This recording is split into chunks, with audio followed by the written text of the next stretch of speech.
Pulivendula ZPTC ఉప ఎన్నికల్లో తర్వాత ఒంటిమిట్టు జెడ్పీటీసీ ఎలక్షన్లో ఆ రోజు ప్రజలు కడప డిస్టిక్లో పులివెందుల ప్రజలు నిజంగా మాకి ఈరోజు స్వాతంత్రం వచ్చింది, 30 ఏళ్ళు 40 ఏళ్ళు స్వాతంత్రం వచ్చినా మా స్వచ్ఛందంగా ఎప్పుడు మేము ఓటేయలేదు. ఈరోజు తెలుగుదేశం చంద్రబాబు నాయుడు పుణ్యాన నారా లోకేష్ ఈ రాష్ట్రానికి నారా లోకేష్ భావి సీఎం ఆయన ఈరోజు ఒక నిలబెట్టుకున్న భవిష్యత్తులో తెలుగుదేశం పార్టీకి భవిష్యత్తు 40 ఏళ్ళు పార్టీకి ఇంకా డోకలేదని నిరూపించుకున్నాడు నారా లోకేష్ గారు. ఎందుకంటే ఈరోజు 40 ఏళ్ళ నుంచి ఆ పులివెందులో ఇంతవరకు ఎవరు గెలలేదు, ఓటు వేయలేదు. అంత భయమత చేసి ప్రజలు ముబ్బే పెట్టి ప్రజలు ఓటు నామినేషన్ చేయకుండా ప్రజలు అంత ఇబ్బంది పెట్టిన ఈ రాజశేఖర్ వంశానికి చమర గీతం స్టార్ట్ అయింది. ఇంకా ఈ జగన్మోహన్ రెడ్డి పిచ్చెక్కి ఏమేమో మాట్లాడుతున్నాడు. నిన్న ఓడిపోతాను తెలిసి చంద్రబాబు మీద ఇంకా విమర్శలు చేస్తున్నాడు. జగన్మోహన్ రెడ్డి నీవు యువకుడు కరెక్టే, యువ స్థానంలో ఉండి మాట్లాడు తప్ప 75 ఏళ్ళు ఇంత కష్టపడి ఈ రాష్ట్రానికి ఇండస్ట్రీలు కానీ ప్రజల కోసం ఉద్యోగాలు కానీ ప్రజల శ్రేయస్సు కోసం ఈ రాష్ట్రానికి పోరాడుతుంటే అవ్వ తాత శ్రీరామచంద్ర వయసులో కూర్చున్న వయసులో చంద్రబాబు అంతా ఇయాగా మాట్లాడుతున్నా. ఈరోజు ఆ టైపులో ఉన్నాడు అతన్ని. నువ్వేం చేశావు? 5 ఏళ్ళు ముఖ్యమంత్రి అవకాశం ఇచ్చారు ప్రజలు, నీకు అవకాశం నిరూపిక చేసుకున్నావు నువ్వు. ఆ రోజు ఒక్క అవకాశం ఏంటంటే ప్రజల్లో అవకాశం ఇస్తే ఈ రాష్ట్రాన్ని 20 ఏళ్ళు వెనక్కి దొబ్బినావు నువ్వు. 3 రాజులన్నా ఎక్కడ కట్టావు? ఒక రాజధాని కట్టావా? ఈరోజు మా నిజం నాయకుడు నారా చంద్రబాబు నాయుడు గారు ప్రజల కోసం రోజు 18 గంటలకు పనిచేస్తున్నాడు. అది చూడు ఫస్ట్. ఆయన ముసలోడో యువకుడో ఆలోచన ఫస్ట్ నువ్వు అతన్ని. ఈరోజు నువ్వు 40 ఏళ్ళు యువకుడు కదా, నువ్వు చేసింది ఏమి ఈ రాష్ట్రానికి? నీ కేసుల కోసం నీవు జైల్లో పడకూడదు, నా కేసులు మాఫీ చేయను వంగి central government Narendra Modi sir దగ్గర కేసుల మాఫీ కోసం ఢిల్లీ తిరిగా తప్ప ఈ రాష్ట్రానికి కోసం ఎప్పుడు నీవు ఒక పని చేయలేదు. ప్రజలు అంత ఈజీగా నిన్న నమ్మలేదు. ఈరోజు నిన్న నీకు బుద్ధి చెప్పారు పులివెందుల్లో.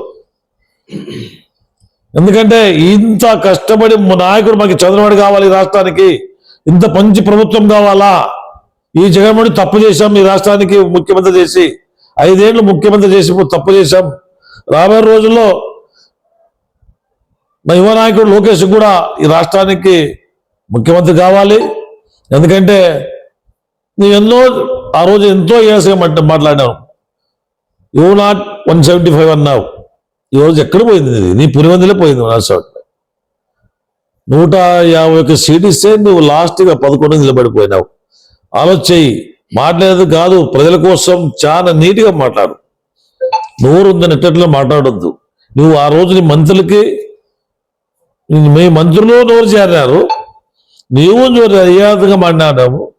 మీరు ఇది ఆలోచన ఎందుకు చేయడం లేదు? నువ్వు రాష్ట్ర ప్రజల కోసం ఏ రోజున్నా మాట్లాడావా? రాష్ట్ర ప్రజల కోసం ఏమన్నా డెవలప్ కోసం యువత కోసం ఏమన్నా ఆలోచించావా? ఈరోజు మెగా డిఎస్ కింద 16,347 పోస్టులు ఇచ్చాం. త్వరలో 4-5 రోజుల్లో వాళ్ళు ఉద్యోగ జాయిన్ అవుతున్నారు. నువ్వు ప్రతి సంవత్సరం జాబ్ క్యాలెండర్ ఏ రోజున ఒక ఉద్యోగం ఇచ్చావా నువ్వు? ఓకే, ఈరోజు చూడండి మీ నియోజకవర్గంలో నీకు గాలి తీశారు ప్రజలు. ఎక్కడ రిగ్గింగ్ జరిగిందా? మీరు ప్రతి వయసు మాట్లాడుతున్నారు, రిగ్గింగ్ చేశారు. ఎక్కడ ఒక మీ సాక్షి మీడియా ఉంది కదా మీది, సాక్షి మీడియా చూపించండి రిగ్గింగ్ చేసింది ఎక్కడ ఉంది కదా. ప్రజలు స్వచ్ఛందంగా ఓటాయని చెప్పాము, స్వచ్ఛందంగా మా పార్టీ పరంగా అడిగాం మేము. అది నియంత్ర పాలన. ఆ రోజు కుప్పంలో ఓడిపోతే మీ దాకా రిగ్గింగ్ చేయలేదు మేము. భయమందు ప్రజలను భయంతో చేయలేము మేము, మీరు భయంతో చేస్తున్నారు. మీకోసం కొంతమంది పరిగెత్తిపోయినారు, నియోజకవర్గం విడిచిపోయినారు. మీరు ఆ రకంగా ఎవరినైనా బెదిరించింది చెప్పండి. మీ మీడియా ఉంది కదా, రోజు అదే రాస్తారు కదా, మీరు మీ పార్టీ కోసం రాస్తారు కదా, మీ మీడియా ఉంది కదా, చూపియండి. ఈ రాష్ట్రానికి ప్రజలు మంచి బుద్ధి చెప్పారు. ఈ రాష్ట్ర మంచి ప్రభుత్వం, ఇది మంచి ప్రభుత్వం కోసం ఈ రాష్ట్ర మన నారా చంద్రబాబు నాయుడు గారు ఆలోచించి పనిచేస్తున్నారు. ఎందుకంటే ఈ రాష్ట్రం ఎందుకు ప్రజలు మంచి నిర్ణయం తీసుకొని ఈ రాష్ట్రాన్ని చంద్రబాబు ముఖ్యమంత్రి చేశారు తెలుసుకొని. లేకుంటే 20 ఏళ్ళు వెనకపోయేవాళ్ళు మేము. ప్రజల ఇప్పుడైనా ఆలోచన చేసుకోండి. ఈ జగన్మోహన్ రెడ్డి కొట్టల మాటలు నెమ్మొద్దండి, వైసీపీ వాళ్ళ మాట నెమ్మొద్దండి. కొన్ని వర్కులు స్లో కావచ్చు, కాదం లేదు. ఈ రాష్ట్రానికి ఇబ్బంది, ఆర్థిక ఇబ్బంది ఉంది కారణం లేదు. ఈ ఆర్థిక ఇబ్బందిలో ఆయన చెప్పిన సూపర్ 6లు 90% అమలు. రేపు మహిళలకి ఉచిత బస్సు సౌకర్యం కల్పిస్తున్నాం. తల్లికి వందనం అయిపోయింది, గ్యాస్ అయిపోయింది, పెన్షన్ ఎక్కిచ్చాం, అన్నా క్యాంటీన్ పూర్తి చేశాం. ఇంకా చాలా ఇంకో 1, 2 ఉన్నావా సూపర్ 6లు, అవి కూడా త్వరలో అయిపోతుంది. అన్నదాత సుఖీభవ దాని కింద రైతులకు 7,000 కూడా డబ్బులు ఇచ్చాం. రాబోయే రోజుల్లో నెల తర్వాత ఈ సెప్టెంబర్ ఆగస్టులో కూడా, ఆగస్టు చివరి వరకు ప్రతి రైతులకి నష్టాలు కూడా వేపిస్తుందని చెప్పాడు పవన్ కళ్యాణ్ సార్ కూడా. వెనుకబడిన కులాల దగ్గర నష్టాలు కూడా ఎక్కడ నిలబడుతుందని చెప్పాడు మన ఆంధ్రప్రదేశ్ ఉప ముఖ్యమంత్రి పవన్ కళ్యాణ్ గారు కూడా. ఉచిత బస్సు రేపు స్త్రీ శక్తి కింద రేపు బస్సు స్టార్ట్ చేస్తున్నాం. శ్రీనిధి కింద సెప్టెంబర్లో ఒక ఇంటికి 1,500 కూడా ఇస్తున్నాం. 18 ఏళ్ళు దాటిన అమ్మాయి కానీ అక్క చెల్లెలకి అందరికీ 60 ఏళ్ళ లోపల ఉన్న వాళ్ళకి అందరికి 1,500 ఇస్తున్నాం. అది కూడా సూపర్ సిబ్బంగా ఉంది. దాని కూడా సార్ చాలా క్లారిటీగా ఉన్నాడు. ఈరోజు ఎక్కడ గలాట లేదు, ప్రజలు స్వచ్ఛందంగా ఎక్కడ ఎవరు దౌర్జన్యం లేదు. ఇమ్మీడియట్లీ ఎవరన్నా ఏమన్నా దౌర్జన్యం చేసకపోతే ఇమ్మీడియట్లీ అరెస్ట్ చేస్తారు పోలీసులు. చట్ట ప్రకారం ఈరోజు తెలుస్తున్నాం మేము. ఈరోజు ఎవరన్నా అట్లా ఉంటే చెప్పండి, ఇమ్మీడియట్లీ వాళ్ళు అరెస్ట్ చేస్తాం. ఈరోజు ఒక కిరణ్ ఒక ఏళ్ళగా మాట్లాడితే భారతీయ ఇమ్మీడియట్లీ అరెస్ట్ చేసి లోపలేసాం.